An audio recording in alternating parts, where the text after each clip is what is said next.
We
Hello, everybody. We're getting started here in 1 second.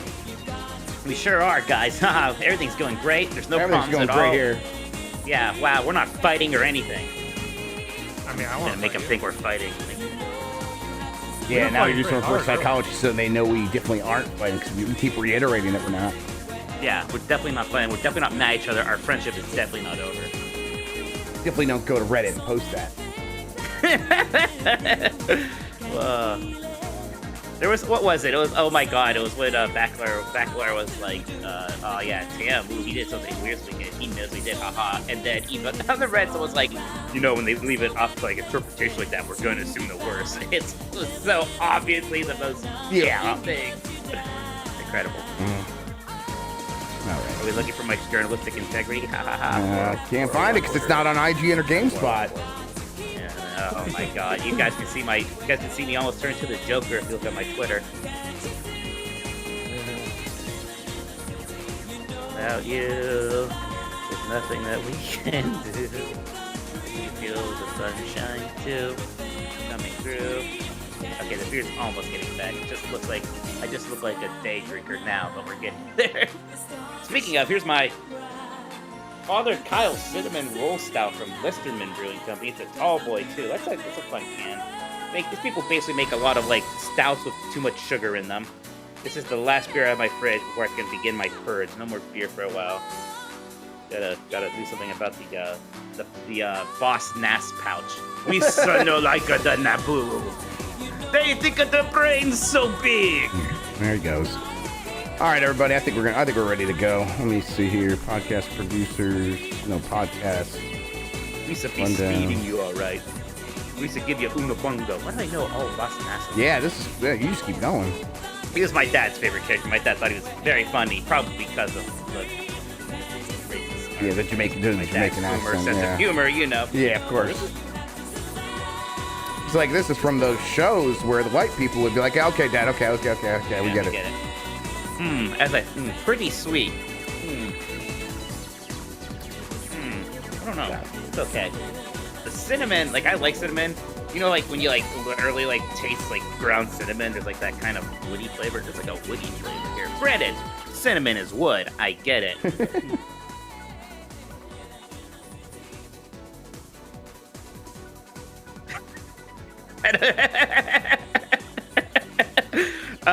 Can we put that on the, can we get this full quote from Michael2599? You guys are deaf in my top 10 white guys. Yeah. Thank you, Michael. I'll put that in our podcast description from now on. Do the weird mouse shaking thing, but okay. Actually looks pretty good. Very lifelike. George Lucas, I'm available. Oh shit, he doesn't run that shit anymore. Kathleen Kennedy. He probably wouldn't let you anyhow for like his next weird thing.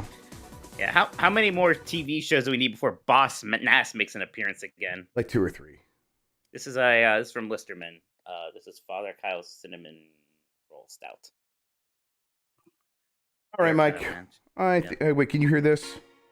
Oh, we're Blue Boys today. It's nice. I can't hear that. Are they on your Mount Rushmore of white guys? Mount Rushmore of white guys. Joe Biden. Niles from Frasier. Larry Bird. Larry Bird.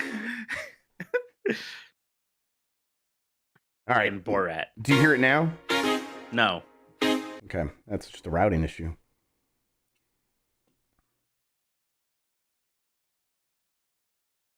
Rushmore is the Mount Rushmore of white guys.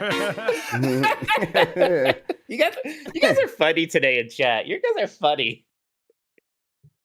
You guys should have a podcast. Yeah, I want to listen to their podcast. Where's Christian? Is he okay? No one cares. I found better things to do. That's fair. You hear it now, right? Yeah. Okay, cool. All right. I'm going to do my best, Mike. No promises. You ready? Yeah, it's fine. Let's go. How much steak would you take? A lot. Enough. Not enough. There's not enough in the world anymore. It's like getting to me. It's just at a certain point you cough enough, and every cough hurts your head more and more. Yes. And that's where I'm at right now. So, all right. Let's Great. You know what? Let's get this glad over you're in with. pain. Yes, thank you. I appreciate it. 5, 4, 3.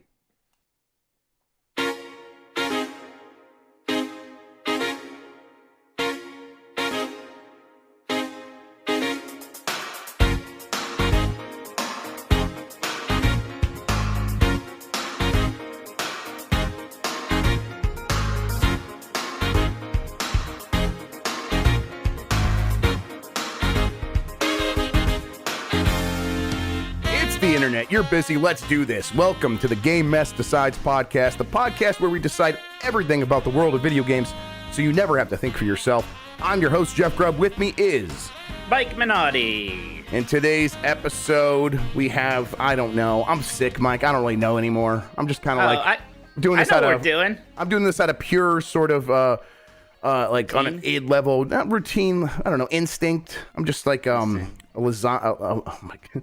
Your lasagna? Do we have to get Garfield in here? How do you feel about Mondays? I was trying to say iguana, and I said lasagna. I'm like, an iguana and a fly comes by, and that's my podcast, and my tongue just goes out and gets lasagna, it. But no, I'm just a lasagna sitting on a table, waiting for Garfield to come and eat me up, and for John to be like, oh, Garfield. And then, Garfield, then then I always like the way he eats the lasagna. He like shovels it. It's very satisfying. Sure, definitely. Well, Jeff, don't worry, because I feel great. Wonderful. So I'm fantastic. How could you possibly feel great after that interaction on Twitter? I would just be dying still. Well, I'm the Joker now. Oh, that's why. Okay, never mind. You don't have any feelings anymore. That explains it. So, everyone Kotaku is being talked about again because MagFest has that weird sign thing. Sure. So somebody responded to somebody talking about it by saying, didn't Kotaku, weren't they the ones with that person who couldn't beat the Cuphead tutorial? And I was like, oh no, you don't. That's the one thing people know games beat for. You are taking that away from me. So I was like, no, that was my site. And the guy's like, what's your site? I'm like, it's in my bio. He's like, I don't see it. I'm like, well, I say that I'm the managing editor of Games Beat, and I have a link to it. He's like, oh, so you used to work at Kotaku? No. What? No. I work at GamesBeat. He's like, okay, but the other guy, the guy who did it was at Kotaku. I was like, are you trolling me? He's like, no, I think you're trolling me. Now answer my question. Did you work at GameSpot or IGN? I was like, what are you talking about? Eventually, I got him to figure it out. I was like, look, no, it was GamesBeat. It was always GamesBeat. It had nothing to do with Kotaku. I was going, it wasn't good. I had this interaction. I looked behind me and I just had like a poster for Fight Club manifest itself on my wall. It wasn't good. Yeah, you had to renounce society after that, and I don't blame you. That sign at MagFest is like, it's just a bad joke at this point. Like, it's not even. It just isn't funny anymore. It's bizarre. Yeah, it's bizarre. That's that journalistic integrity. I'm like, okay, like you're still just doing that same joke. The only reason to still do that same joke because it's not fun anymore is if like there's some weird thing that you are kind of dog whistling towards. Not that we need to go over, but it's like it's no, we stupid. don't. And it's just like, oh great, we're dragging Kotaku. Yeah. And look, I had my one thing with that one Kotaku story about about Far Cry Forever ago, and even then I was like annoyed how many people were like, haha, yeah, Kotaku sucks. Like, oh my god, shut the hell up. Yeah, exactly. I have a lot of respect for the people who write for Kotaku because I couldn't handle it. Yeah, it's insane the scrutiny that they're under and how much constant dragging they have to suffer for basically being the target of a historic harassment campaign 10 years ago that had nothing to do with pretty much everyone there now. I think maybe literally everyone there now. So But yeah, we don't have to talk about that. No mores. The people that have played video games bad, I don't think any single time that happened. Like, journalist plays game bad. It was never Kotaku. Like, one was like Polygon with like Halo, or not. I'm sorry, with Doom. And then that's right, that was Polygon. And I thought that was us. I thought that was Dean too. No, Dean was just Mass Effect and Cuphead. Yeah, that's yes. Yeah, that's right. And then he mixed up Space Marines with, or he thought Space Marines was ripping off Gears of War. People got real mad at him about that. But listen, the Space Marines people are the Warhammer 40K people. You want to steer clear of them. Yeah. It's always good advice. Well, I did not preview the new Fire Emblem. Nintendo jailers do not get to preview Fire Emblem. They may have also heard me saying mean things about it. Who knows? They would want to win you over, I would think, if you weren't in jail. But you know, you're in jail. Maybe, I don't know. It seems like the previews are positive. It's hard to say because like it's positive, but pretty much all the positivity is about the gameplay, which I assumed would be good. And apparently it looks really nice, which is good. But I don't know if anyone's really enthusiastic about the story, which is what I am worried is going to ruin it. So we'll see. All right. Thanks for joining us, everybody. You get more from me and Mike by joining the Discord at GameMess.net. If you want to ask a question, you can drop a super chat during the show. We will get to all those super chats before the end of this episode. Thank you to Carlos Ayin, who is Insane in the Rain Music on YouTube, for the use of our theme songs. We are on Spotify, Google Podcasts, Apple Podcasts, wherever pods are caught. Give us a good rating wherever you're listening. It helps people find the show. Thank you to our mods. If you want to support the show, go to patreon.com/GameMess. If you do that, it gets you access to the private channels inside the Discord, the monthly Q&A, 1 month early access to our Jeopardy game, which we will be recording live tomorrow on Friday as we're recording this. And then it also gets you participation in our monthly game club discussions, which, Mike, you just recorded. We just recorded our discussion for Strider 2014. You got to join us for a bit. And we're starting now on this month's game, which is Resident Evil 1 Remake, which is really fun. I'm excited to jump into that one. That's one that's been on my backlog for a while. So yes, the Game Mess Game Club has been going strong. We've been, I think we've done 6 of them now, maybe something that's like that. 6 or 7, 6, yeah, 6, I think. Yeah. So yeah, it's been a lot of fun. It's going strong. So join us. Yeah, and as Grift.gx says in chat, hit that like button. It really does. It really does help. He says hit that like button, you lazy bums, and I feel like that's a key component that you I like calling people lazy bums. Yeah, bums is a good one. We'll bring it back. I like bums in general, all kinds of bums. Makes you think of Rocky. Yeah, bum. He's a bum. Oh, he's a bum. Yeah. Tonight's was 7, says Sean. Okay, so 7. We hit 7 episodes. Lucky 7. Lucky number 11. All right. I don't actually know what that is. That's a movie, right? Yeah, it's with what's his name doing a thing with the other guy. You know what I mean. Good descriptor, Jeff. Is there lasagna iguanas involved? Lasagna iguanas. I bet there's lasagna and iguanas in that movie. Lucky number 11. We need to get the show over with, so I'm going to go to our big topics for the week. QA at ZeniMax voted overwhelmingly to unionize. Mike, this is it's spreading, right? The unionization thing at video game companies. I guess it's definitely spreading amongst QA for sure, right? Yes. A little bit less out there. But yes, it definitely seems like, the train is moving here. Sorry, people are saying Josh Hartnett and Bruce Willis, and that's what I said. The guy and the other guy. That's exactly what I said. Clear. Either of them work at Kotaku. Yeah, I mean, I think we all expect there to be more of this going forward, right? And of course, it's going to start with QA, the department that's probably been treated the worst historically. Yeah, the one that probably does feel the most disposable is also recognizing we're not so disposable that if we all banded together and sort of demanded on collectively that they could ignore us. And, the good news for ZeniMax is that a couple of years ago, Microsoft bought ZeniMax, the ZeniMax being the parent company of Bethesda. And Microsoft made a promise recently to instantly recognize any unions. That's their policy. And they instantly recognized and are voluntarily planning to negotiate the contract with this union. So it's a big difference compared to Activision, which has not voluntarily recognized any of the unions so far that have voted to come together underneath them. So really, this kind of already puts this union ahead of all the others in terms of really getting to that finish line. They could just go right to the contract negotiations, and that's pretty good. Now, of course, Microsoft, there's no reason you can give Microsoft credit for doing that, and at the same time, 100% recognize they, of course, have an ulterior motive. Every business always has an ulterior motive, make money, and the way that they think they can make money on this is this makes them look good to organizations like the FTC, might make it more likely that they approve the Activision acquisition, and especially since Activision is a company that doesn't want to allow unions, and the people in charge right now of the FTC is, you would think would normally be on the sides of unions, so that might have some sway with them. It's, it's all interconnected, right?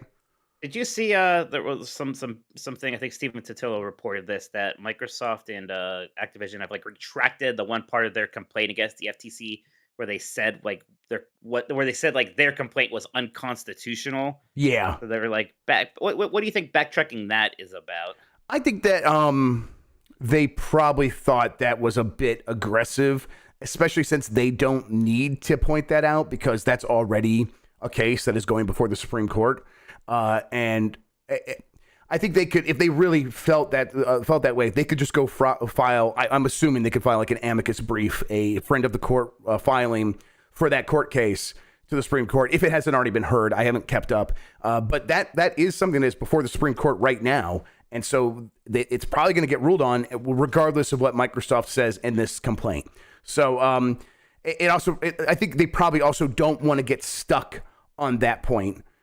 If things come down to the arguments, because it's not something they necessarily would want to spend time proving or disproving. Their case is way stronger actually by taking that stuff out of it.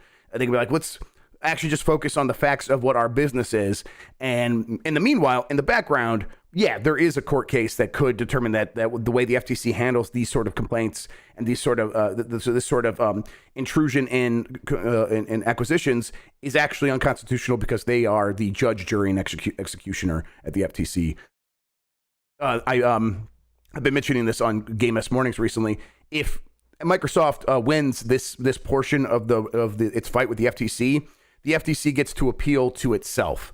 And it seems like that's like a little weird thing that is actually what people mean when they say it's unconstitutional. And they're actually having to go to court right now, having to go to the Supreme Court and fight on that. So, yeah, Microsoft and Activision are probably right to be like, listen, yeah, we got it out there. Now let's just actually pull that out so we don't have to have those arguments. You don't have to you don't have to defend that point specifically. Exactly, because it could be the kind of thing where it's like it could distract. Yeah, it could muddy their messaging, I think. So it's probably wise to do that.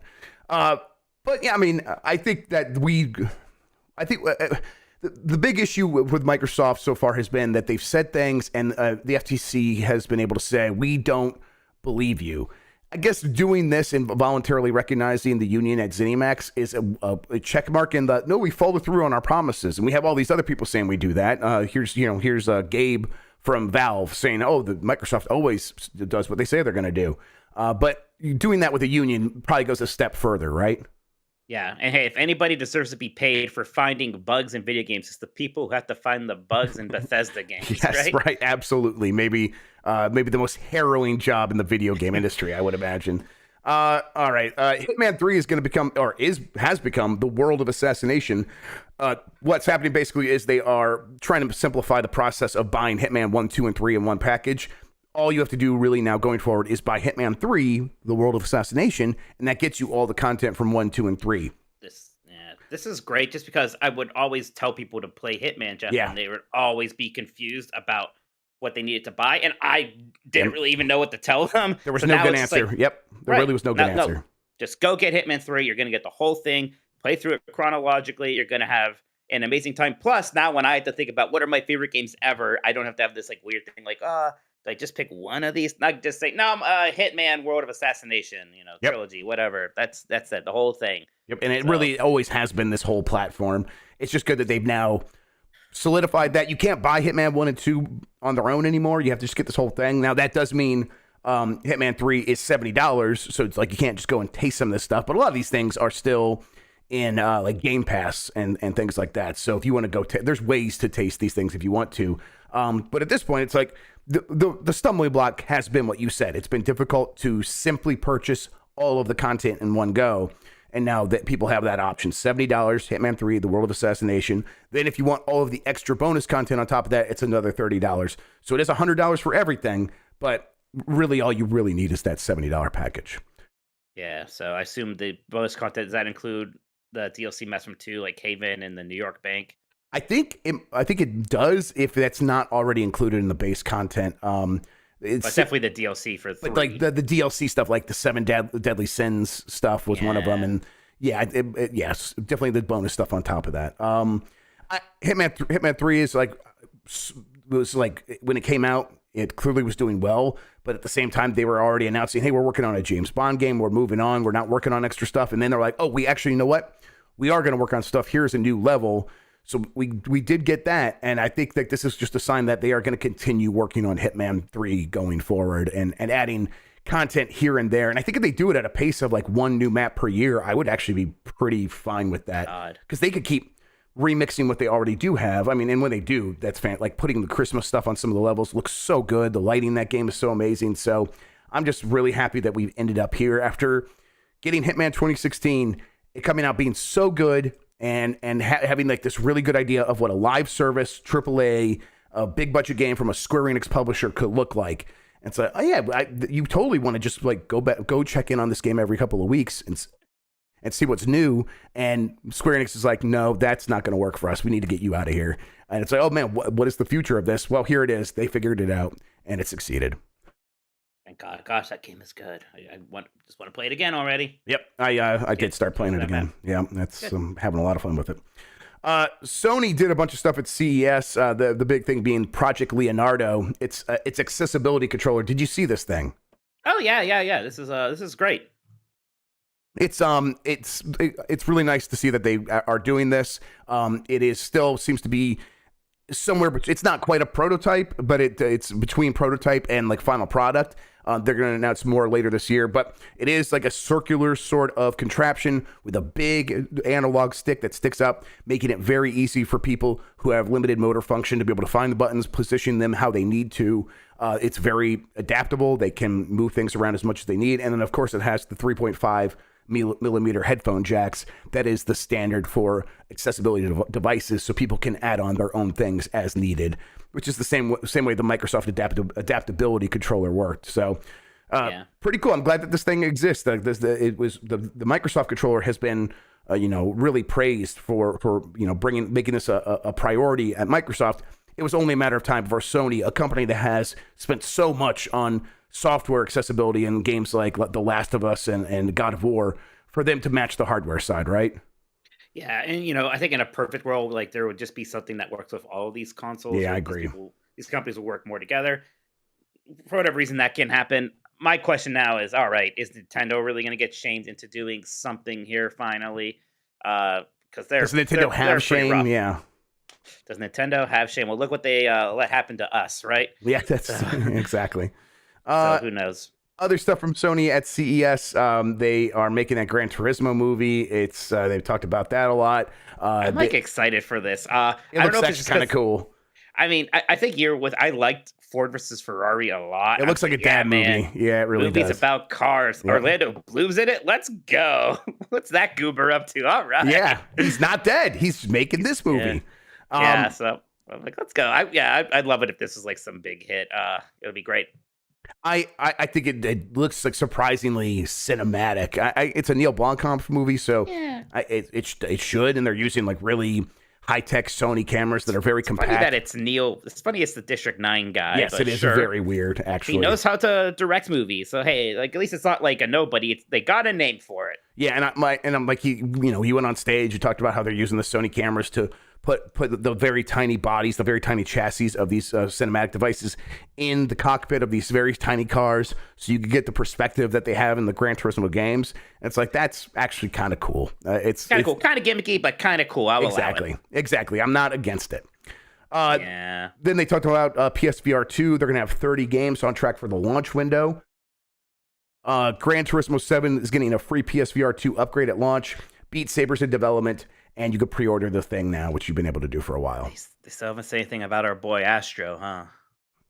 And it's obviously not for launch, or else they would have said something already. How is there not going to be like just? You better be able to play Astrobot Rescue Mission Day 1. Like that's what I want to do. Yeah, they keep kind of. I mean, when I said Beat Saber's in development, that's where we're at with most games. Now, not everything. A lot of stuff is Beat Saber in development. What do you mean it's in development? Exactly. It's a bizarre thing to say, because of course it is. What do you mean? Like, it better be, or better be ready. It should just assume work. I can play Beat Saber on a Nintendo Labo VR. Yeah, exactly. And if I can't do it on there, I think it's weird. So it is the VR game. It needs to be everywhere. But it's like that's the way they're talking about games that have already existed on PSVR. These things are coming. They're in development. It's okay. Well, I already own these things for the last thing. What happens now? Now, some of them have said free upgrade. That stuff's going to be ready to go day one. You're going to be able to play it, but not everything has. There have been omissions or glossing over the fact that they haven't really said. And so we're probably going to get to launch, and we're going to have to go through game by game. Does Astro work? And probably not, or else they would have said. I think so. I mean, I'm still shocked that it seems pretty obvious now that we're not going to get a new Astro game as a launch title for it. A year ago, I would have thought, oh yeah, that's going to happen. Seems pretty clear that this Horizon thing is their big launch software for it, and we'll see how that goes. Yep. Let's see, and then PS5 sales had their best December, I think, best month ever in December, and the system has surpassed 30 million consoles sold through worldwide.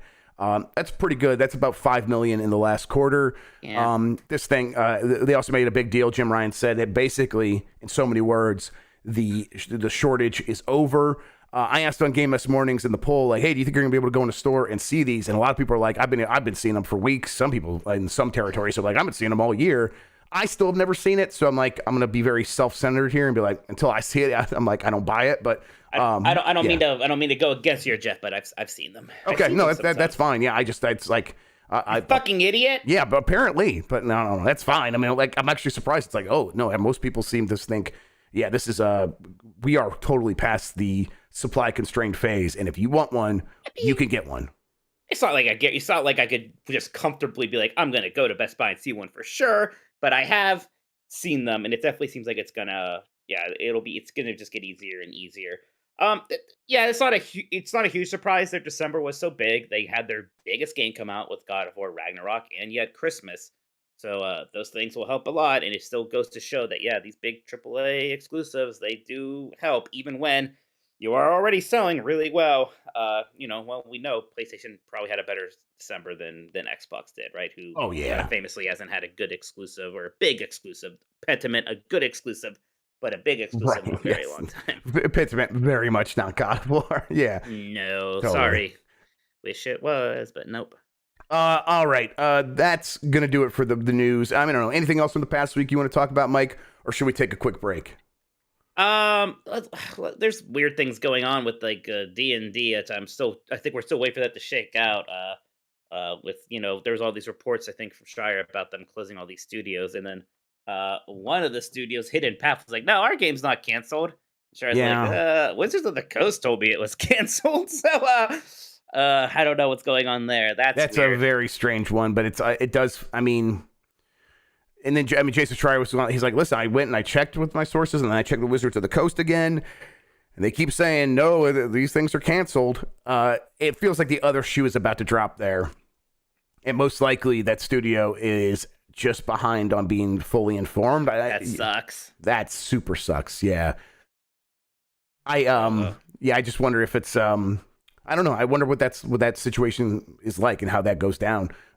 How do you get to a point where it's a day and a half later, and you feel like you could put that tweet out, like, no, we're hiring and it's not canceled. I mean, maybe they're making their move or playing their shot and be like, no, we have a contract and they are going to owe us this money, and so we're going to go out and say, no, we're still hiring and we're still making it, and you have to pay us until we don't make it anymore or something like that. But I doubt that's what it is.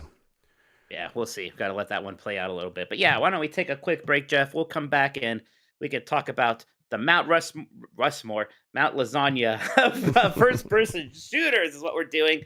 We got some super chats about that too. We're going to read all the super chats, everyone. Keep bringing them in, whether it's about what you think should be on the Mount Rushmore first-person shooters or some question. You can tell me how much I look like Uncle Fester, although a little bit less these days. The stubble is pretty strong right now. You can tell me what other freak I look like. It'll be great.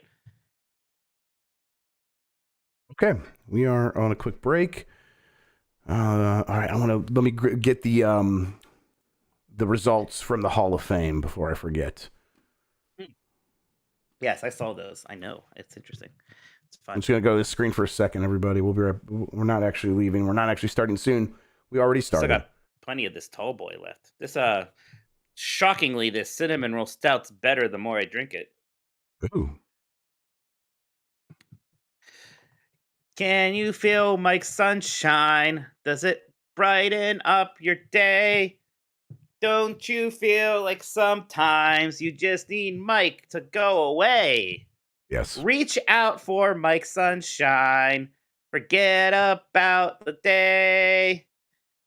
Grab onto the good times. Let Mikey take you away. Ba, ba, ba. Can you feel it? Okay, I think that we are good to go. Let me do this. Games. To keep drinking. Do that, and then bring this. Play that on the flute. I don't know. Can I? Almost certainly not. It sounded like there was an old man from Nottingham who tried to cross the river. What a dope! He stepped on a rope. Now look at him shiver. That a thing? It must be a thing. I heard that one before. It's from Kevin Costner's Robin Hood.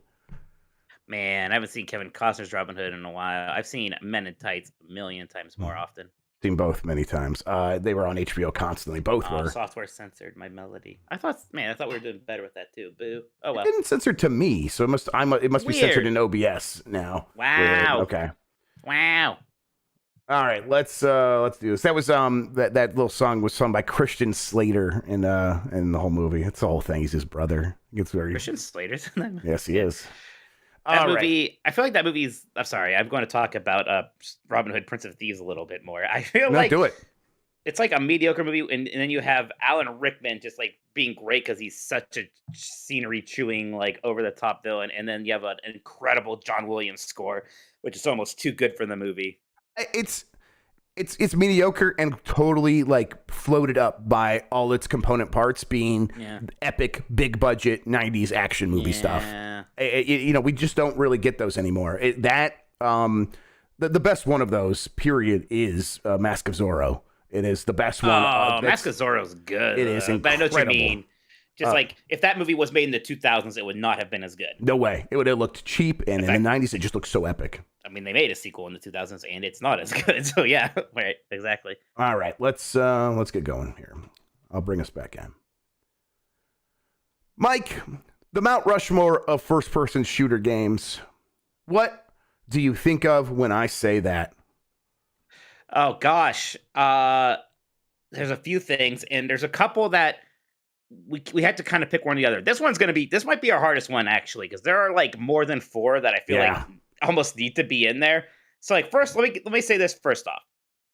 There's Wolfenstein 3D and Doom, and they're both foundational, and very important, big. And I don't know if you can have both of them because it gets pretty crowded there.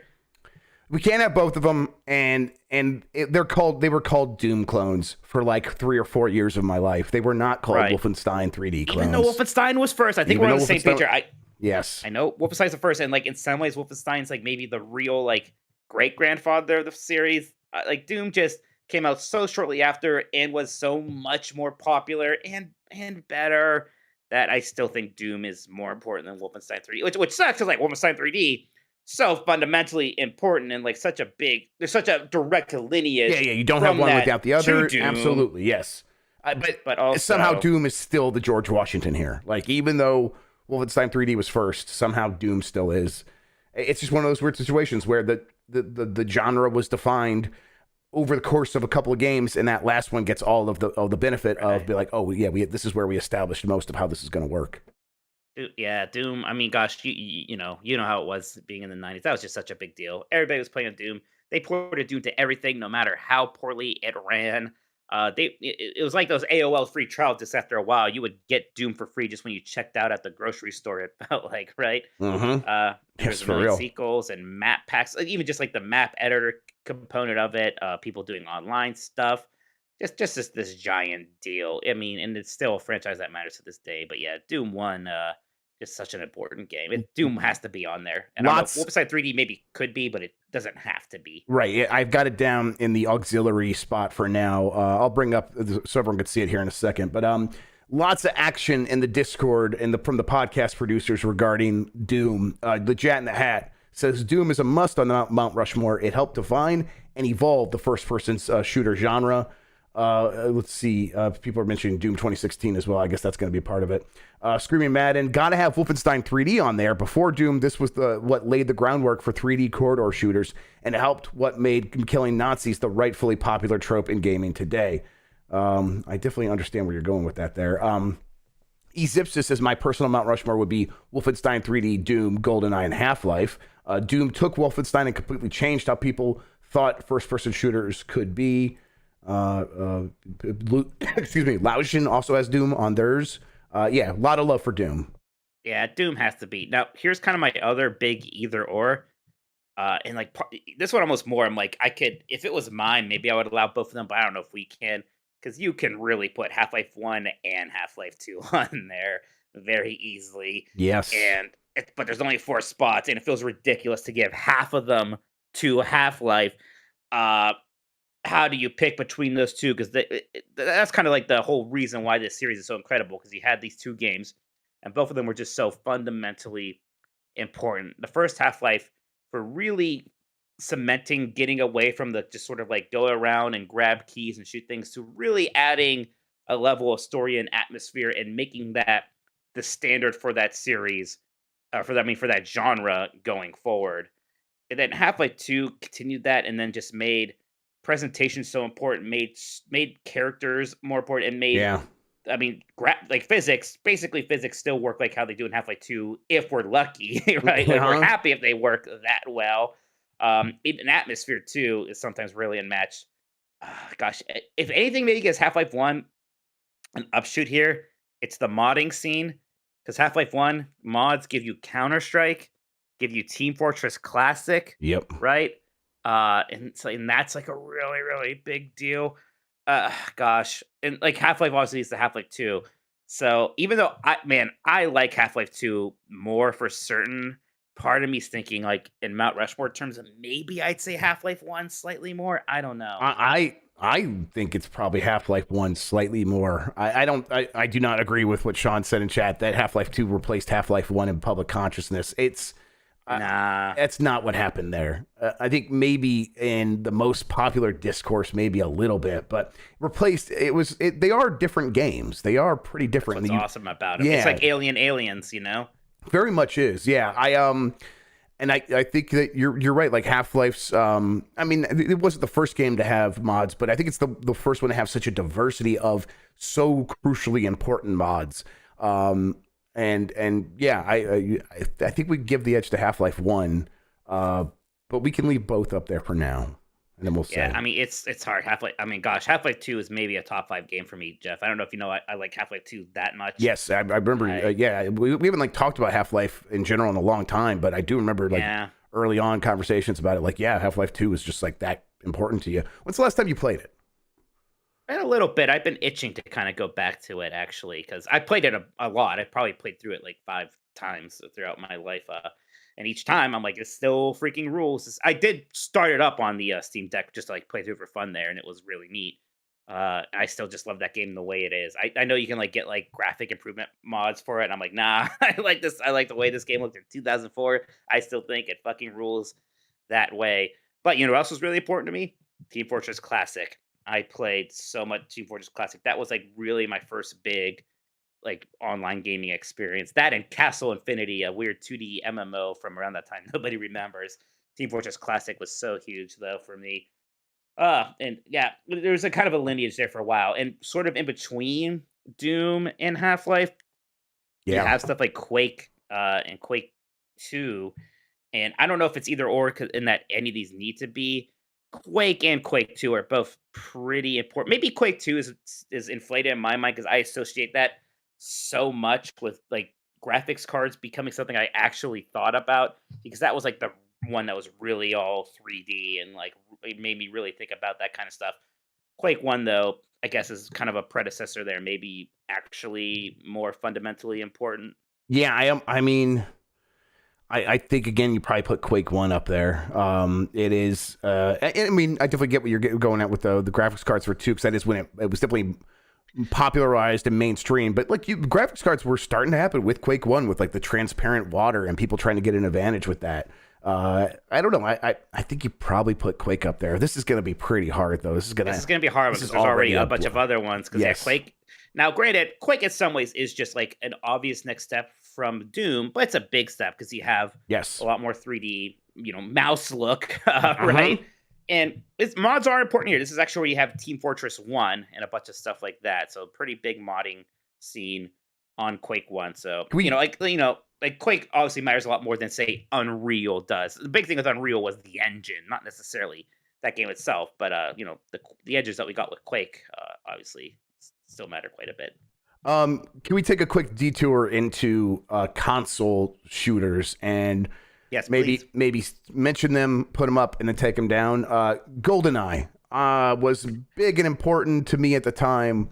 It wasn't even the most important shooter at that time. That was Quake. The Quake was more important than GoldenEye, and they were happening simultaneously. So we don't have to put GoldenEye on this list, but it was definitely. If you wanted to do I know I like talk shit about GoldenEye. If you wanted to do an Mount Rushmore of console FPSs, I would have to acquiesce to it. Yes, absolutely. There's only 4 slots overall. No, I'm sorry, I can't give a spot to GoldenEye. Metroid Prime. It's a first-person adventure at the time is what we called it. I still think it's like something maybe we could talk into like a console first-person shooter list. It's just because it was doing things interesting. But no, not going to be on this list. Not really the genre. I never really think of it. It's first-person for sure, but is it an FPS? Meh. Right. But then Halo.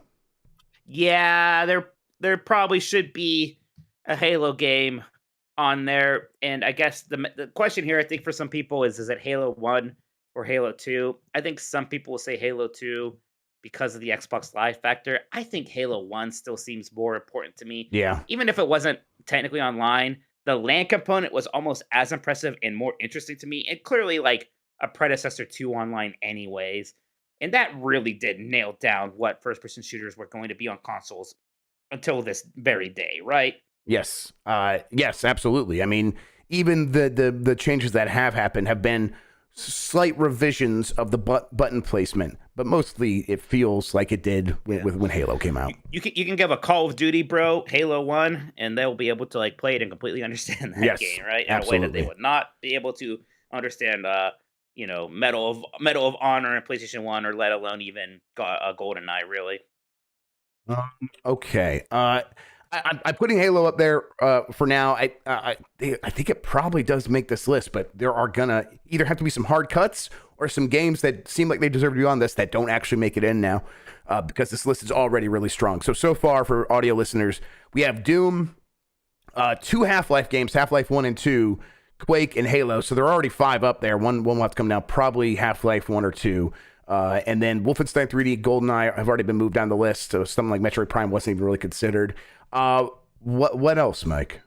Well, there's Call of Duty 4 Modern Warfare, which is sort of like that's like the one after Halo, where it was finally like, okay, now here's like actually the evolution of console shooters and really actually first-person shooters in general, just in terms of again making things very cinematic, but more importantly, just defining what the multiplayer online shooter experience is going to be from that point until forever. It's funny how like basically just adding an experience bar to playing multiplayer matches was the big like evolution there. That was a big deal. That worked really well. I think Call of Duty really just figured out making it military and then working backwards from modern military, and just be like, okay, we want the player to feel fast, but they also have to like jump over things and then actually physically move over them because they're not Master Chief like floating over everything. They're a soldier on the ground, and then that meant that the developers at Infinity Ward had to figure out like how do we make that feel like you're a soldier mantling over something, but then make it feel good. And they nailed it from Call of Duty 1. Call of Duty 1 was a very, very, very good game. But then putting it all together in Call of Duty 4 with that experience point, that Skinner box gameplay, boy, it was pretty magical. And there's a reason that it's been the best-selling game every year since then. And there's a reason that when Halo was like trying to Halo and Doom, when they're like looking around like, what can we do we got to make a Call of Duty like, and it's like that didn't always like pan out. Some of those games didn't come out. Doom 2016, it turned out not to be that. They were going in that direction, but they both considered it because it's like this is what shooters are now. It's that influential. Yeah, it is just so important. It's kind of, even though like I know we're all a little tired of Call of Duty, but what's wrong? I just saw one game that I'm like, oh my god, how's that? What's wrong? Titanfall 2. Okay, so I wanted to bring this up, Jeff, because it doesn't make the list. It doesn't make the list. Here's it, Jeff. It's the best shooter campaign ever, and it doesn't make the list. It's not as good as Half-Life 2's campaign. It's very, very good. It's better. It's very, very good. It's not important. Nothing would have changed. Nothing would have changed. Yeah, okay, that's Nothing fair. would have changed. I mean, my life would have changed. I wouldn't be as happy as I was. I wouldn't be able to put up with you because I don't have Titanfall 2 in my soul. I don't care about your happiness, Jeff. I know it's an incredible campaign. It's so good. I mean, it's maybe the best single player campaign of any kind. Period. But yeah, sure. That would be pushing it. I don't know. It's not better than Super Mario Odyssey, which is a hilarious. It is. I literally said it's in my review, the Super Mario Odyssey of shooters. I said Super Mario Odyssey 2 of shooters. You said Galaxy 2 of shooters. You're right, Galaxy 2. My bad. Yes, Galaxy 2. Which was a great comparison. I get what you meant. No, it's great. It's multiplayer isn't as good as Titanfall's ones though. No, it's not. Actually. It's not. Like I said, Titanfall 2 is really good, but like that's not the point of Mount Rushmore. It's not the best. I know. Yes. I think I'm with you on that. Man, that's messed up though. It's messed up. It hurts. It sucks. But that is the difference here, and it's something that's going to help us. Because again, there's not going to room for everybody anyway. So if there's an excuse, I'm sorry, Titanfall 2. Which that is such a good campaign. One I've even played a little bit, and I'm kind of itching to go back to. But yeah. Before this list gets too crowded, are there any relevant super chats from people recommending games? Let me take a look here. So that's a good question. Oh, Big Jimbo Ryan says, I'd like to nominate Haze, the Halo killer. That'd be funny to go back and play. That game never came out on PC, right? So you would have to play it like ugly as shit, bad for frames per second on like a PlayStation 3 or something, right? That sounds incredible. I almost kind of love that. Grubb just says Jeff Grubb is happy. This is news to me. so there you go. But those are the super chats right now about this. If you guys want to send more super chats about your favorite FPSs or ones we should consider, how about how do you feel about those early online only ones like your Team Fortress Classics? Does Counter-Strike just count as its own thing? What about Tournament, Quake 3? Of those, Counter-Strike, I guess, seems like the biggest deal. We can kind of cheat and give credit of that to Half-Life. That's exactly what I was going to say. I'm like, I think we have to cheat and just be like, that is sort of suggested by Half-Life 1 being on the list, which I think also it's time to just move Half-Life 2 down next to Titanfall 2. It sucks to me. Look, that hurts to me because, again, that's definitely my favorite first-person shooter. Absolutely, it's Half-Life 2. But I just can't do 1 and 2 on here. It's just too crowded. There's too many games to get on there. Oh, this is interesting from Digital Cynics. Does BioShock deserve a space? This is a super chat. I enjoyed the narrative much more than Half-Life, which I also loved. But Half-Life was the foundation for that. So I don't know. So it is a little bit of a Metroid Prime thing there. Like, what's the genre here? Is this more of like an RPG? BioShock very much a first-person shooter in a lot of ways. Yes. And there's a whole thing about this lineage that started with System Shock of adding RPG mechanics into first-person shooters and making that interesting. But I just don't know if BioShock can really match up with any of the ones we have on here. I like BioShock a lot still, but it was almost more important. The things that it did were important for storytelling games, for atmosphere in games, for a lot of these other things. It wasn't very important to first-person shooting, right? Yeah, I think that's right. And, we can be fuzzy with this. It's Mount Rushmore. It is not just strictly most influential, but that's definitely a component. It's a strong component of what gets you on Mount Rushmore. And I think that BioShock is very influential to other BioShock games and very influential to... it's just closer to gaming, to be honest. Gaming, to wider gaming, somehow not to first-person shooters necessarily. Yeah, it is. I think... It is one that is on a list. Eventually, you get to when you have 25 best first-person shooters of all time. A BioShock game probably does get on there. I don't think it's in the top 15 though. In terms of if it's that list, best first-person shooters of all time.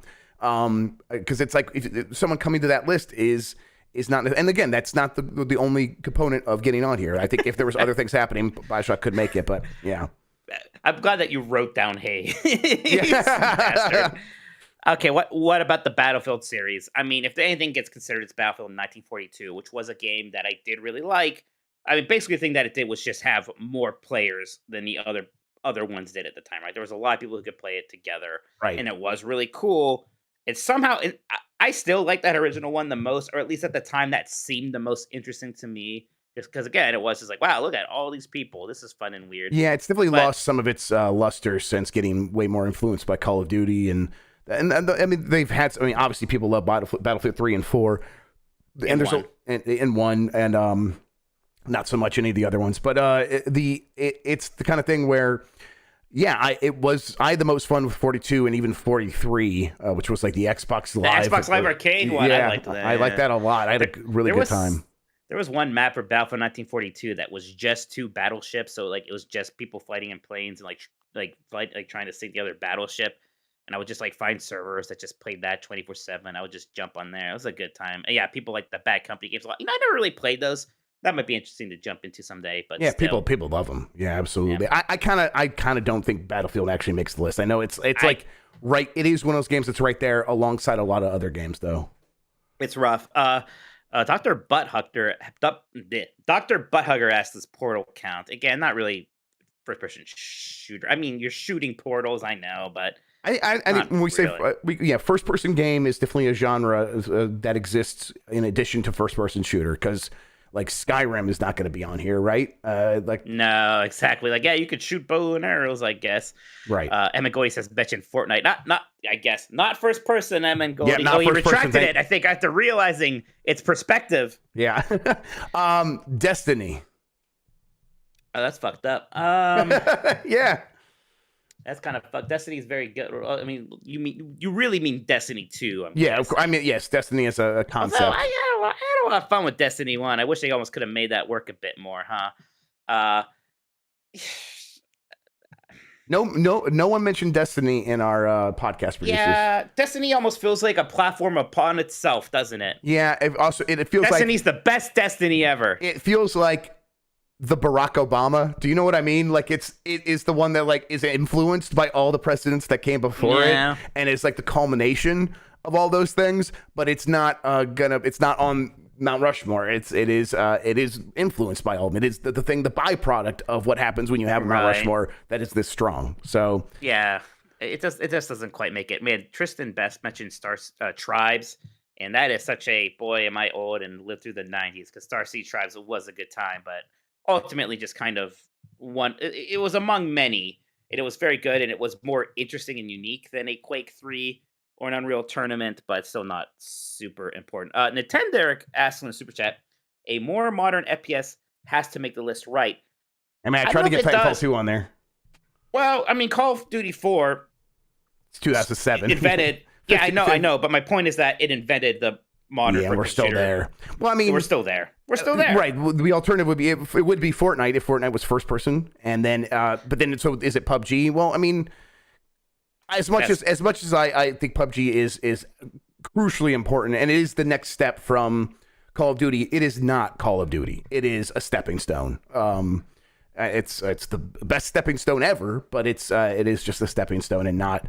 I mean, itself worthy of being up there. Some people bring it up like Apex Legends, and it's like, look, I like Apex Legends a lot, but just taking PUBG or Fortnite and putting it into first person with like better movement isn't going to put you on a Mount Rushmore. I'm sorry. Yeah, and I'm also curious to see if anyone mentioned Apex. Nope, not a single podcast producer mentioned Apex Legends. We a lot of Halo 3, Halo 2, just a lot of that. Yeah.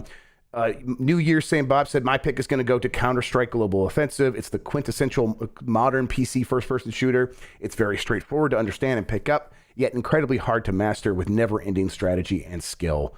Soysuke, of course, I'm going to say Halo 2. It's so damn good. There's so many bone-chilling moments during the campaign, like the famous, what if you miss? I won't. And then, let's see, Jeremy Biff, Neon White. I don't like first-person shooters, but I like Neon White. I think, Nintendo, the reason that a more modern first-person shooter doesn't make it on this is because this genre is so old and so ingrained and so important to gaming for so long that there is this long lineage, And once we get to something like a Neon White, a Destiny 2, all these other things, they do just feel like the culmination of everything that came before it. I mean, the most modern president that they put on Mount Rushmore was Teddy Roosevelt, right? Yes. It was like still alive, but also like, definitely the Call of Duty of he presidents. was actually president, right? So that's the Call of Duty 4 thing there. There's a couple more super chats about this. Reservoir Doug says Duke 3D for the first accessible map editor and interactivity with pool tables, mirrors, toilets, and yes, boobies. I mean, gosh, I'll tell you what, people might be surprised at how big of a deal Duke Nukem 3D was if you lived through the 90s, right? Yep. But it is still basically just like this obvious stopgap between Doom and Quake, right? Mm-hmm. I didn't put Quake right on. Oh, no, Quake is up there. Okay, so we do have 5 up on our... go ahead, please. Bayleaf Moon just says in the super chat, name a better mecha FPS than Titanfall 2. And I couldn't, but... Well, rigs for PSVR. But it's just being the best mech FPS just isn't enough for me. I'm gonna blow my nose so vamp for a second. Do it. I'm gonna vamp about how disgusting your nose boogers are and how you should be embarrassed about them and how you should be ashamed that you're doing this in front of everybody. I think you're trying to say that we have 5 and we should get rid of 1, and I think we're kind of there. I think we're probably there. I mean, if we're missing anything, chat, please feel free to yell at us. But Janet Cho in chat saying, please consider Condemned. All right, let's consider it. Yeah. I'd rather consider the Darkness over the Condemned. Condemned is very melee focused, though, right? So can we get away with saying it's not quite the genre? First person melee. There you go. I think we both want to get rid of the same one on this amongst these 5, Jeff. You know what? Oh, Luke's right though. We didn't even say anything about Overwatch, but that is such like an evolution. Team Fortress, which is like you can give that credit to either Half-Life 1 or Quake in some ways. Yeah, I'm wondering. I mean, the one we want to get rid of on this list. I mean, I don't know. I could get rid of a bunch, but here's what I'm saying. So Doom and Quake are kind of similar, and Halo and Call of Duty 4 are kind of similar. I think Doom and Quake are more similar than Quake and Call of Duty. Yeah, I mean, the one my gut was going to go most to Quake. That was it. Yeah, me which too. Which is insane. It's insane. It's not on there. It's so fundamentally important to first-person shooters. No, so man, like chat's upset. Someone like remove Doom instead. Doom is like the one that has to. You can't get rid of. There's no way Doom's coming off. There's just no way. I just don't see how you can get rid of Half-Life. I don't see how you can get rid of Halo 1. I don't see how you can get rid of Call of Duty 4. I would be okay with getting rid of Half-Life instead of Quake, but I think no. But I do think Quake is right because you're right. Doom and Quake are a part of a whole. Yeah, and so. If we get rid of Half-Life, we're missing something. If we get rid of Quake, we're not missing quite as much. Even though it's obviously it's going to be a weird Mount Rushmore without Quake for first-person shooters, but I still think it's right. Yeah, it's messed up, but I would rather die than let you get rid of Half-Life. Fair enough. Right. Well, I'll say that. I mean, I'm not against that option, to be fair. I mean, if it was only PC first-person shooters, then Quake, obviously. Yes. Yeah. Right. In that case, Quake is, I mean, number 2. It's Doom, Quake, and then, we'll figure out some. Battlefield almost probably makes that list. Halo is just so important for, like, console FPSs and, to a degree, FPSs in general. And then Call of Duty 4 is just so important for all FPSs and all gaming in general. It's insane. But I think that has to be the 4 there. I don't know if anybody else has anything else to consider. Well, let's recap real quick for the audio listeners while we, if anyone else has any last minute hot takes. Let's see. The Mount Rushmore of first-person shooter games stands as Doom, Half-Life 1, Halo, and Call of Duty 4. With games like Destiny 2, BioShock, Haze, Half-Life 2, Titanfall 2, GoldenEye, Wolfenstein 3D, and Quake all just left out. Quake and Titanfall 2 and Half-Life 2 all just basically the same thing as Haze, really. Yeah, I wish there were 6 presidents on that stupid mountain that we stole from the Indians now because I'm part of the problem. Yep. Because Native Americans, don't worry, everybody. Don't worry.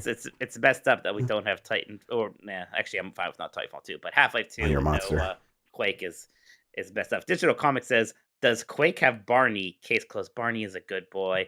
Oh, that's what I want to play. I want to play Half-Life Blue Shift. Let's fucking I want to play all the extra stuff on top. Absolutely. Opposing Force. Yeah. They made that weird co-op campaign for the PlayStation 2 port of Doom. Jeez. We played like those two women. We should play that sometime. Yeah, let's do it. That'd be fucking rule. God.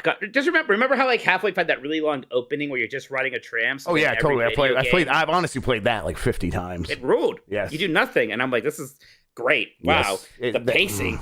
I never thought about pacing before. I know, yeah. Video game. B Faber said in super chat, Mike is scared because he knows Mag should be there. Mag was first person, wasn't it? Yes, it was a massive action game. It was also an FPS. Yeah. Oh, someone says Left 4 Dead. Jeff, I never cared that much for Left 4 Dead. We know. It's fine. Big Tony says, as someone who's not the biggest first-person shooter fan, I have to say Halo. Ezipsis, after kind of going over his full one of Wolfenstein 3D, Doom, GoldenEye, and Half-Life, mentioned that Half-Life redefined what I thought first-person shooter gameplay and storytelling was capable of. He considered Half-Life 2 for the physics alone, but I'll stick with the original Half-Life because it was such a game changer. Giggy said, not a consideration for my pick, but I'm surprised at the lack of Call of Duty and Medal of Honor responses in this topic. Surely one of these World War II shooters belongs on the mount. That being said, Doom 1993 is the clear choice. There was a time where it would have felt like Medal of Honor, Allied Assault had to be on there because we were so awash with World War II games that it seemed like Allied Assault was the most influential video game of all time. Right. I mean, Steven Spielberg worked on it. Yeah. Ariel Delgado in Super Chat says, no Daikatana, no Chex Quest, or Super Noah's Arc 3D. He's right, we're blowing it. Yep.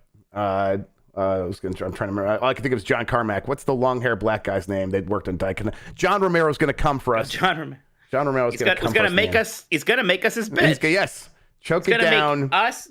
Choke it down, Mount Rushmore of first-person shooter games. All my non-gaming friends know those sayings because I say them all the time. So, I have, these friends who have never played a video game who will say, suck it down to me when we're doing inside jokes.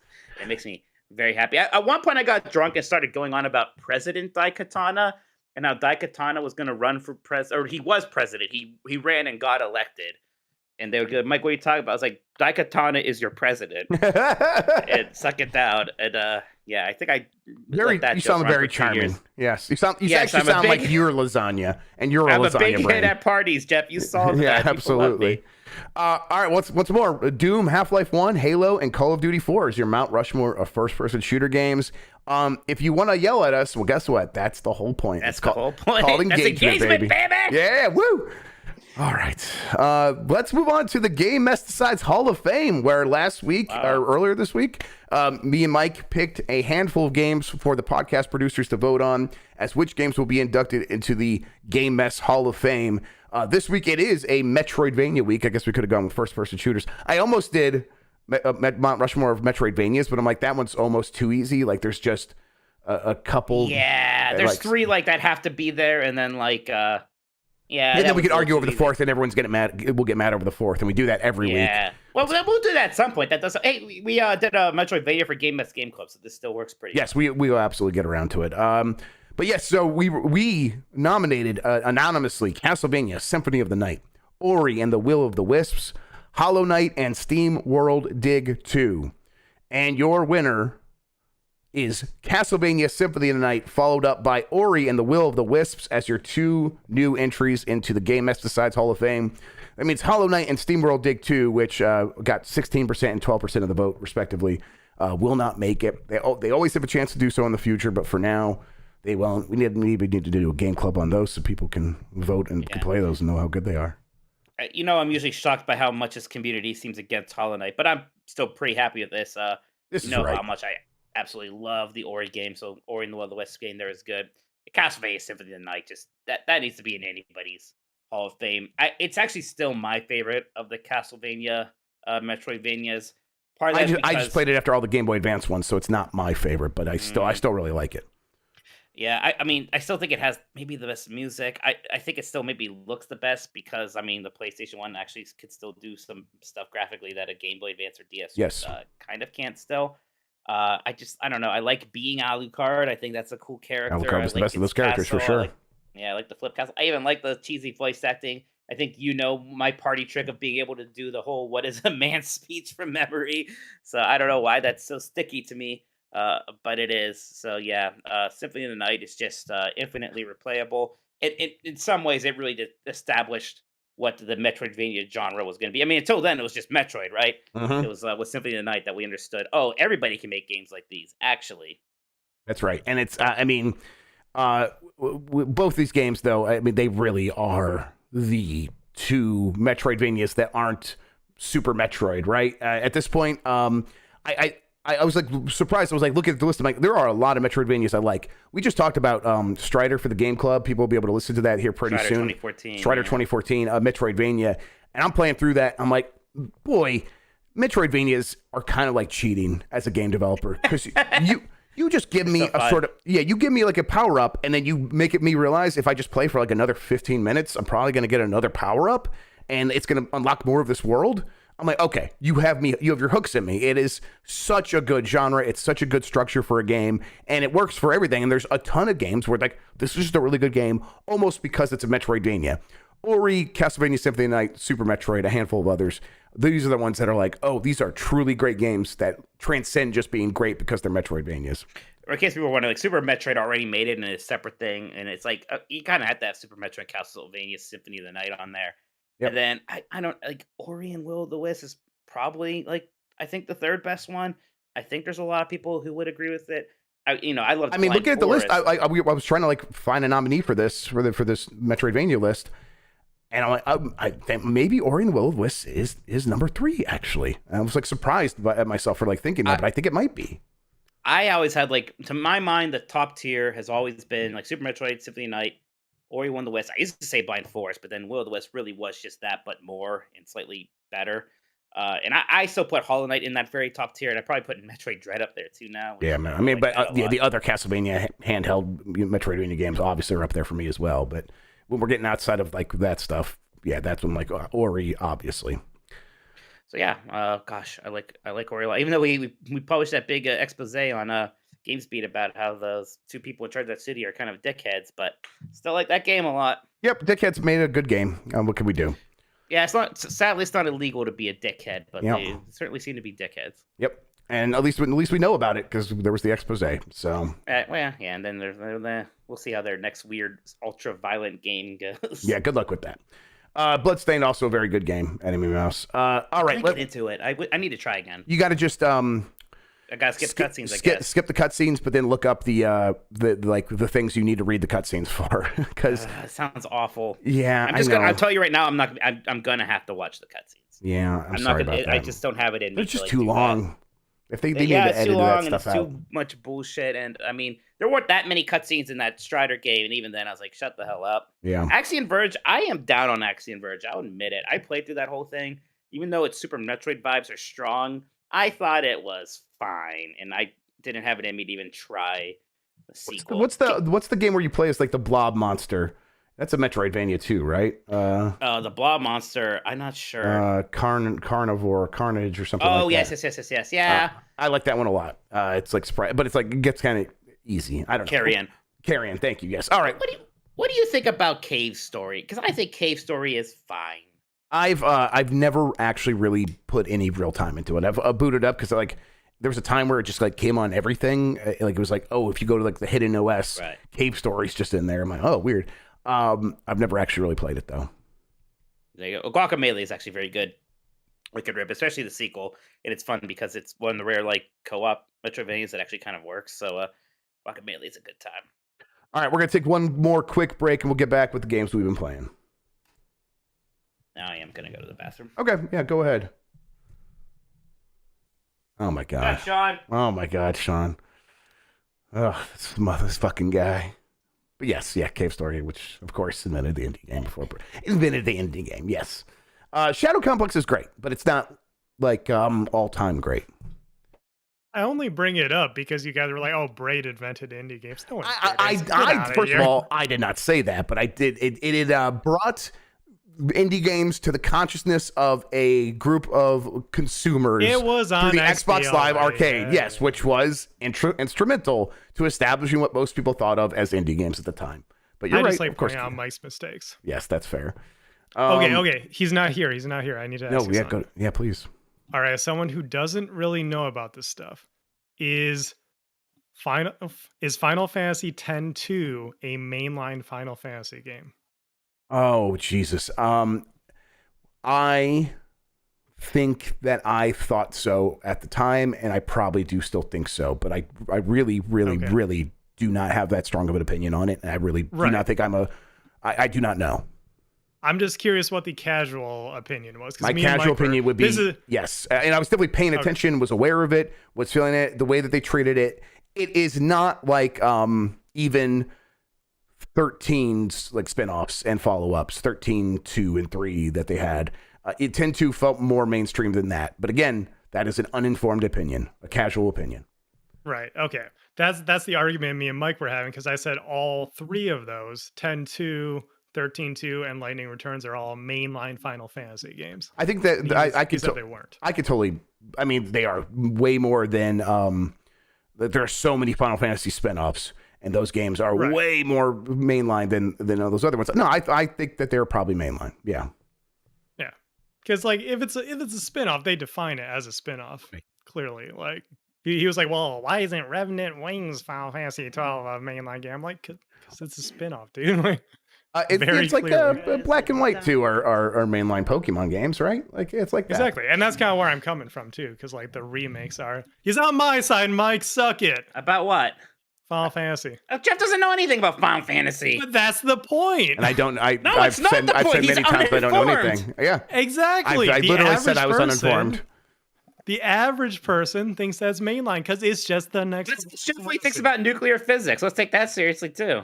I'm a big fan. I mean, if I wanted the normie's opinion on it, I would ask him. I'm a big fan. It's not about the normie's opinion. It's about the expert's opinion. Get out of here. We're ready to start the show back up. The experts are talking. Get back to being wrong about indie games, sucker. The rods get hot, Jeff, and the steam goes up and turns a turbine, and that's where nuclear energy comes from. Great. Let's do a poll. Ask is Lightning Returns a mainline Final Fantasy game? That's the way I want to phrase it. Is Final Fantasy Lightning. Excuse you. It's Lightning Returns Final Fantasy 13. If you want to play it that way. Okay. No, fair enough. Lightning Returns Final. What a loaded question. Why? Because I picked the least popular one. What difference does it make? It's not about popularity, right?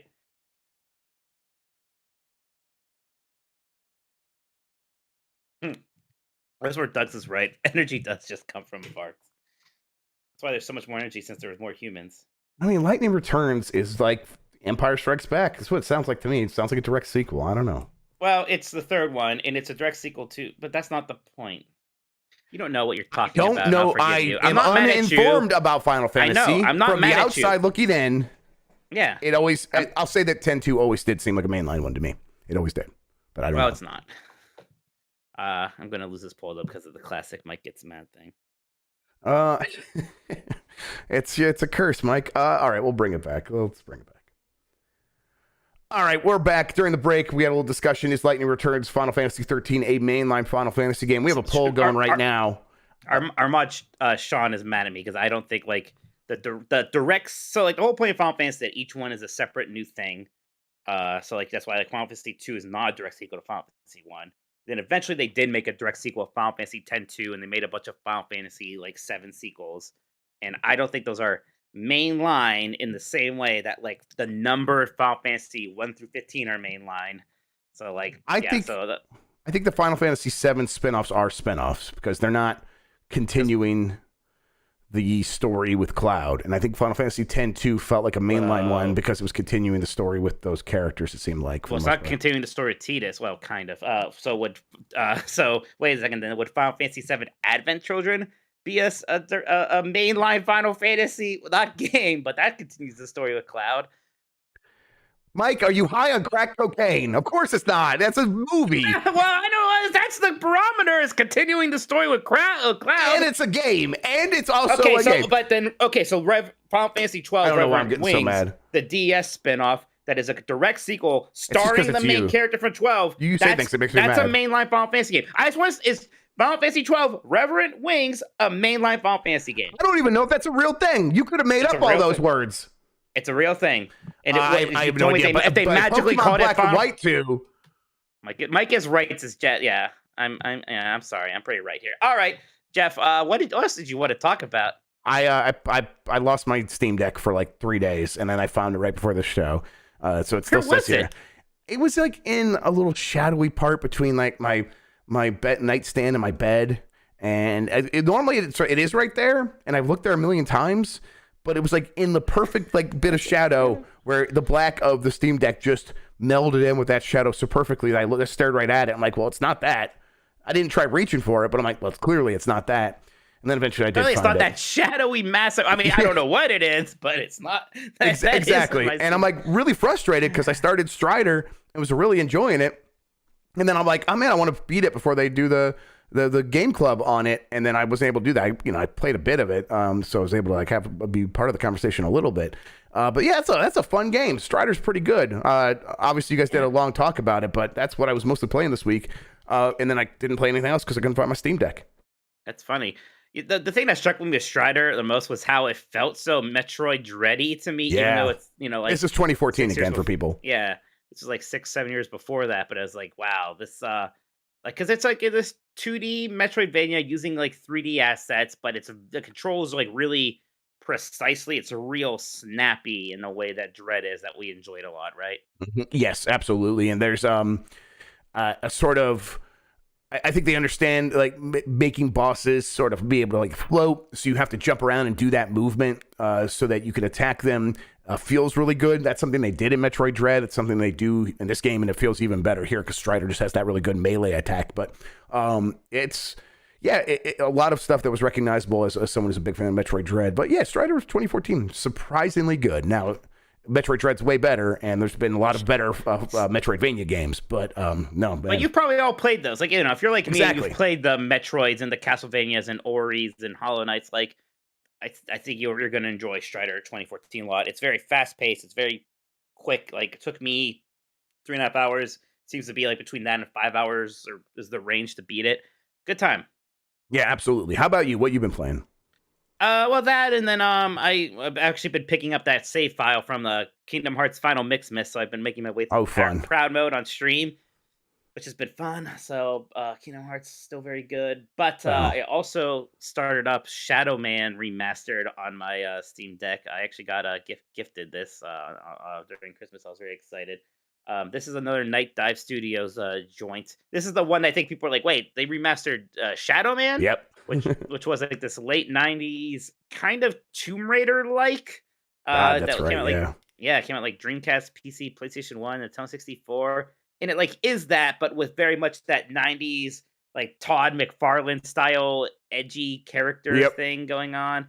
Like, you're in hell, but also sometimes like the earth, but mostly hell. And it's like the entire reason for making the game is like, well, we can make some cool looking ads in magazines for this game. And boy, did they make a lot of magazine ads. They made a ton of magazine ads, that's for sure. But yeah, it's pretty fun so far. I'm not too far into it. There seems to be even a little bit of Mario 64 in there. Like, there's a bunch of these things you have to get, and they're called Dark Souls. The main collectible are called Dark Souls, which is very funny. Yeah. And you have to kind of collect those, and like if you have enough, you can open these doors. So that like Mario 64ness of it is kind of neat. But yeah, I'm gonna have some fun playing through a bit more of Shadow Man coming weeks. Gotta play Resident Evil soon though, because that's the Game S. Resident Evil 1 remake is the Game S Game Club month for this month, so I gotta do that. I've not played remake since it came out on GameCube.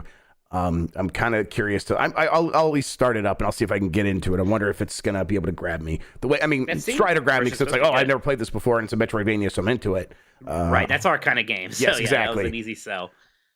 But Resident Evil, I'll have to kind of like wait and see if it can do the same. I basically think I won this poll because like it was like immediately 80-20, not in my favor, and then it's just slowly been clawing its way back. So like immediately, all the people who think it's funny for me just to be mad and vote against me no matter what. Yeah, if we add the 10 people, if we add the 10 points like difference that happens when people just like to see you mad, you've clearly won. It's 54-46. Even 10.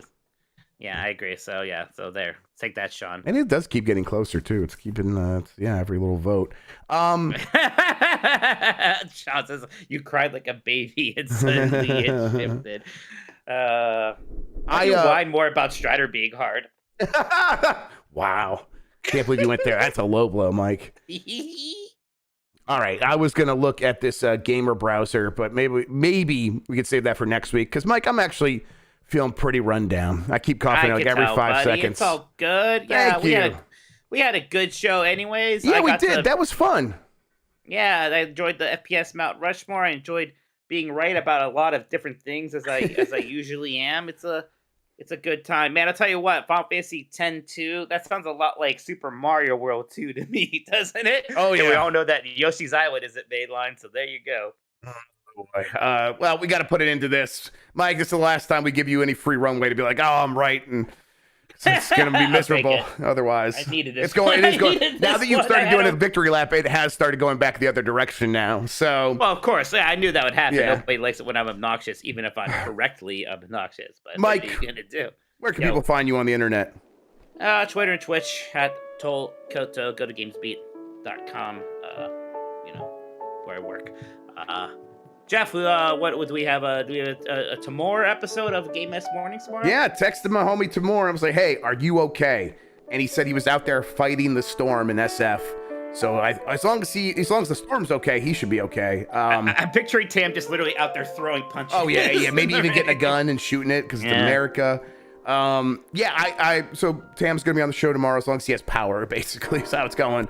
And so I'm looking forward to that. We'll talk about game news tomorrow on Game S Mornings. Tune in for that on giantbomb.com. There are more super chats. That's right. Hit those, please. Jacob Bench says, "Hey gang, the Legend of Heroes Trail series has taken the Discord by storm. Oh shit, hell yeah! 5 of us now are going through the series. Mike, have you played any of them? Yes. Trails in the Sky. I played Trails in the Sky 1 and 2, and they fucking rule. They are so good. I'm gonna download Trails from Zero very soon here." And then I forgot about all the super chats that were unrelated. I pulled the plug on the outro music, everybody. Here we go, these super chats. We'll do it again in a second. Daily Beating said, saving this and last of the $10 for distraction while I attempted to run my first ever marathon at Disney this weekend. To keep something video gamey, I've been playing Sports Story, and I think is funny but rarely fun. Funny but rarely fun. That's what people say about me. Yeah, it's this whole show. What I wonder which marathon it is, because they do different themed ones. Like there's like a Princess Marathon, a Star Wars Marathon. But hope you have a good time doing that.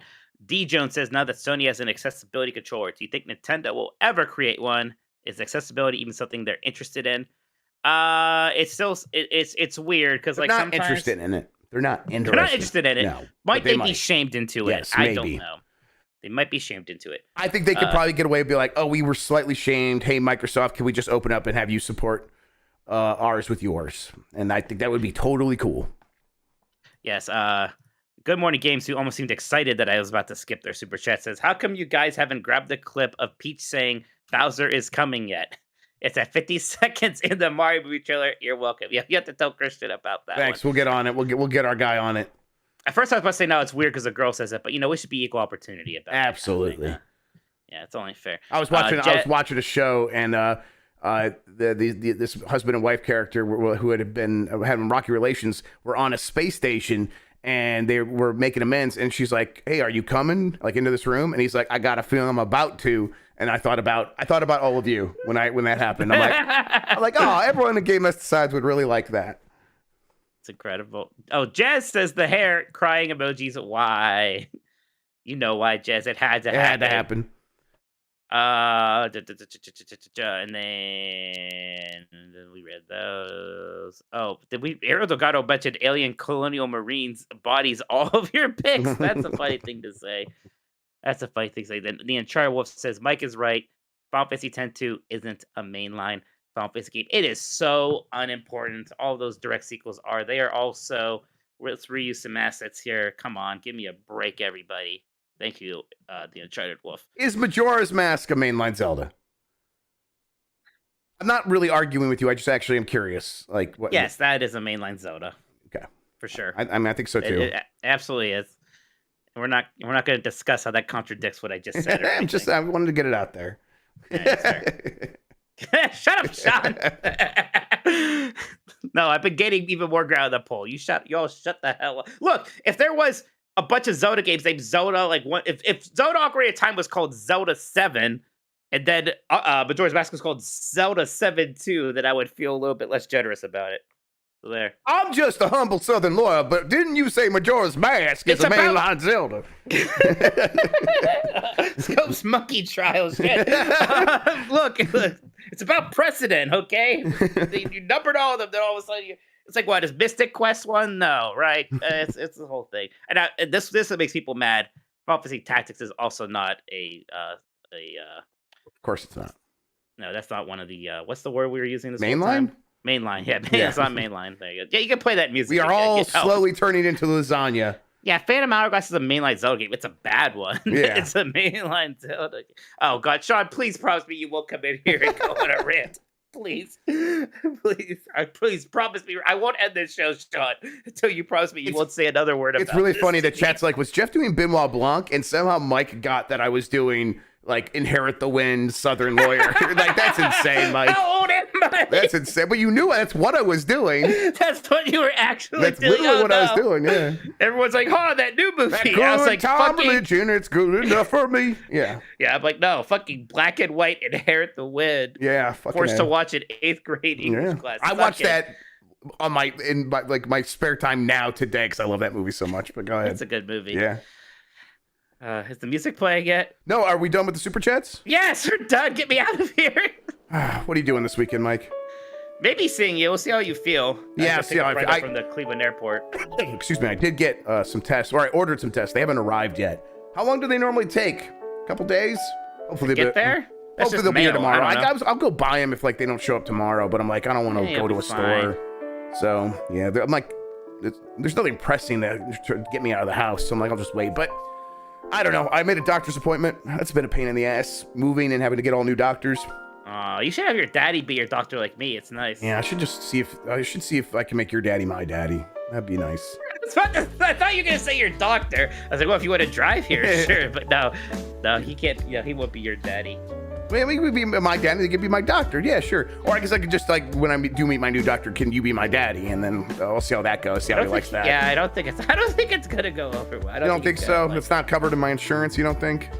No, in fact, I've been asking questions about my insurance. I got charged too much for my anesthesia when I got my my butt camera done. What's that called? Colonoscopy. I'm like, that's. You could just call it the butt thing. We all know.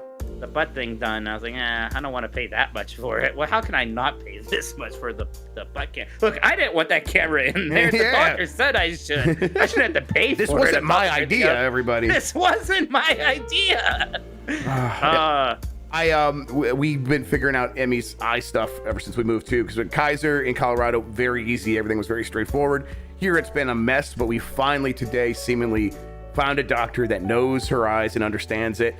They did a test on her. She had surgery when she was like 4 months old. She had bilateral cataracts. She was basically blind from birth. And the surgeon did a really good job, but we haven't really known like how well she can really see. She had a first really good test in a long time. 2020, when she has all her contacts and glasses on, she could see perfectly. So it's like, and going from what it was to today and having that be the result, that is some real miracle shit. It just feels so lucky. So now she's able to perfectly see your haircut and exactly. And so so when she cries and every day when she sees me, we understand. She knows what she's looking at. Bye, everybody. That's how close that poll got. 52-48. Kept getting closer. Basically, I won that. Not even basically, I won that.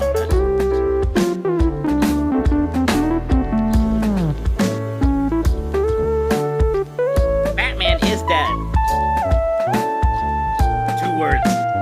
Enjoy your gaming. Enjoy your gaming. Sean's already waiting for me.